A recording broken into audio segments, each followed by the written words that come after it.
How's it going, everybody? It's your world champion here, and this week we've got a pretty fun discussion, or just like maybe more of a reflection, all that. We're going to be talking about Undead Unluck. Now, I took no notes for this discussion. This is mainly like a reflection piece because I just read the final chapter not an hour ago.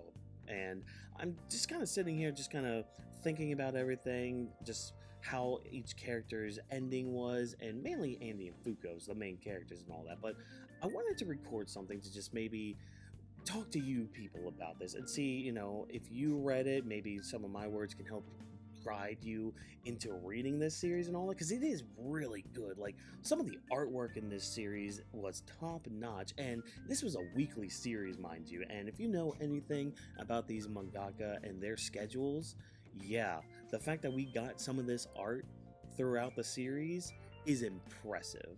So shout out to you, Tezuka, for all your hard work that you put into this. But like, just with the final chapter and all that, I mean, we got a wedding. Spoiler alerts, by the way. Like, there's gonna be probably some spoilers here for Undead Unluck, so be mindful of that. If you haven't read the series, highly recommend going to read it, because it's been one of my favorite reads weekly for the past 5 years. And the fact that it even lasted 5 years, like, can we even talk about that and make note of that? Like, this series at the beginning, you would think, oh, this is gonna get the axe and all that, and like, this is kind of why I don't start a lot of new manga, especially in Shonen Jump, because they don't really last too long, because maybe after like 30 chapters, if it even gets that far, it'll get the axe and all that. So I mean, I had started this back then, chapter 1 and all that, so I figured, okay, this is going to probably get the axe, like a lot of things around the time and since then as well. But no, it withstood the test of time for the past 5 years. And its ending, I mean, it felt natural. Now, the series is very fast paced, so a lot of things that people thought we were going to get, like a lot of these big rule fights and all that, we didn't get too much of that. It was more of just like an overall encompassing battlefield. And I mean, maybe the anime, when it gets to that point, can kind of enhance and expand on some of those fights and moments. But I mean, I was fine with it. Like, I was left satisfied at the end of all this. Could I have wanted a little bit more here and there? Yeah, sure. But I mean, the fact that we got the ending that we did, and the fact that it ended on its own terms too, is something to really take note of. I think the one thing that just, it kept me reading, it kept me going through the series and all that, it was mainly Fuko. Now, Andy, he has his character development, he has his moments and all that stuff, and he is a good character and all that, but like, really, the main person from this series is Fuko. And everybody wants to spout, oh, this series has the best female characters, oh, this one has the best one. No. If you have not been reading Undead Unluck, you have been not exposing yourself to the best female character in Shonen Jump, which is Fuko Izumo. The amount of growth that she had from beginning to end, because at the beginning, she's like this timid girl, because again, her powers, her curse, if you will, of not being able to physically touch anybody, which can really mess with a person.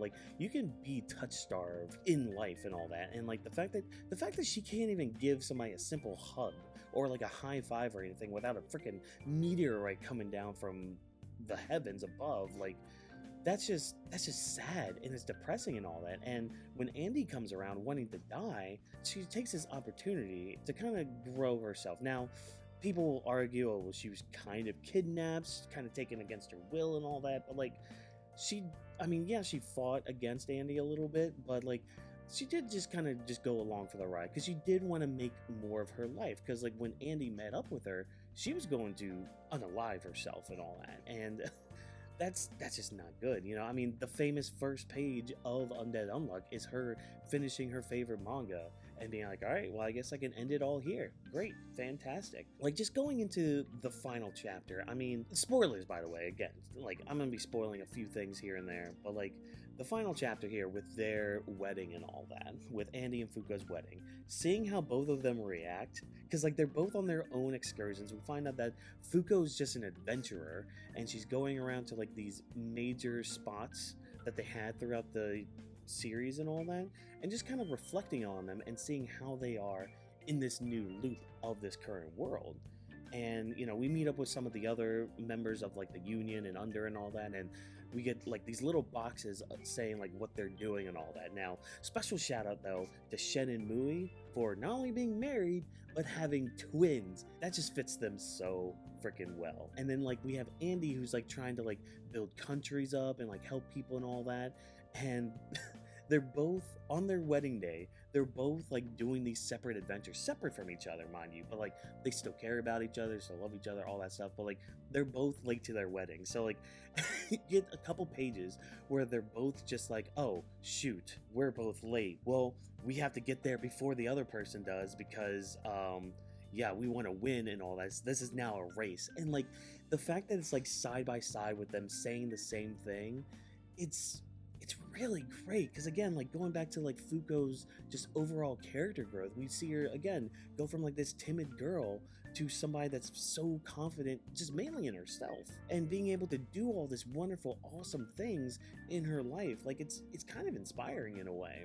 And I mean, they both make it to their wedding, they get married, which means they're gonna bone, which good on you with that. And they're gonna grow old together. Now again, some people might be wondering, okay, why can't we just see Andy older and all that? But like some of those extra things we can maybe get like in a bonus chapter. Man, like I was just going through this final chapter, like seeing all these characters we met, because like the whole loop system and them gaining their memories back and all that, like it enhances their character development as well, because like we got to live through some of their tragedies when they got their powers and all that. Just nice to see where they all end up. Like some of them end up being teachers, some of them like we have Fang, who made an organization to help teach martial arts to kids that don't have families. Like he basically runs an orphanage now. That's crazy to think about. This series was just, it was so good, and it was one of those series I looked forward to the most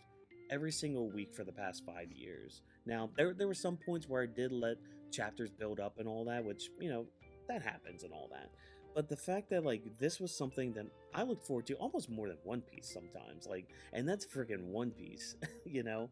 But like it's a really good series, and after I kind of reflect some more on it, I do want to do like maybe a deeper dive of Undead Unluck to really kind of talk about some of these character moments and like some of these arcs and all that. I mean, I do plan on bringing my arc review series back, and you know, after these series kind of sit for a bit and, you know, ruminate in the fandoms and all that, that's when I do want to start, you know, reflecting on them and doing like the arc reviews and all that for these series. So Undead Unluck, you'll eventually get into that rotation as well now.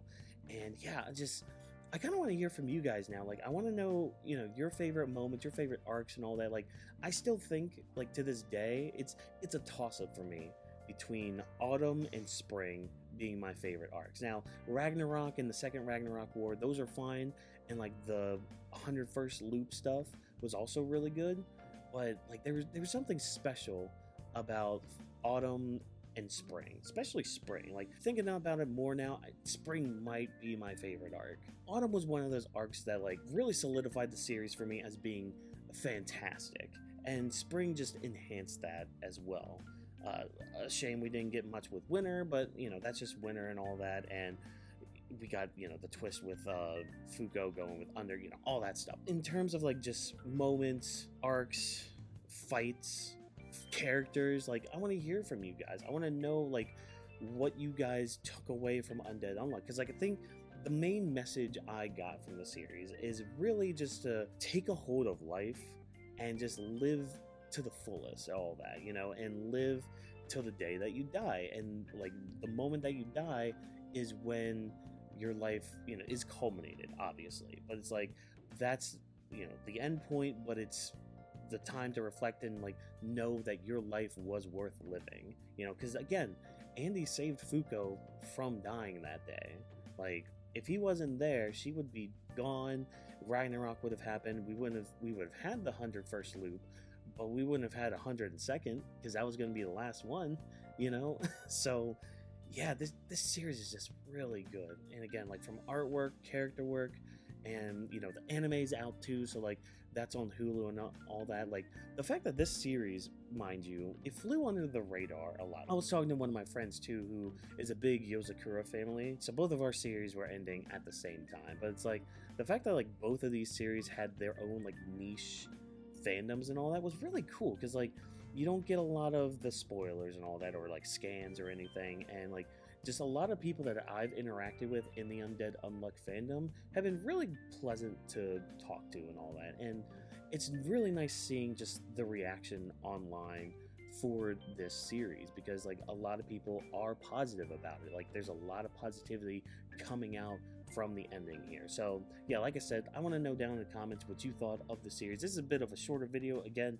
just me just kind of breaking down just my overall thoughts on it. Like it's just really good. It's just really good. It's a lot of fun. I mean, are there plot holes? Sure, I'm sure you can, you know, nitpick things and be like, oh, this is bad and this was mediocre at best, blah blah blah. But like at the end of the day, this was really fun, and I'm so glad that Tezuka was able to finish their story on their terms, because you don't get that a lot with manga. You get a lot of like rushed endings and all that, and this one, it felt nice, especially with the pacing that Undead Unluck already has. So again, be sure to leave a comment down below, be sure to like the video, share it, subscribe, and I'll catch you guys in the next video.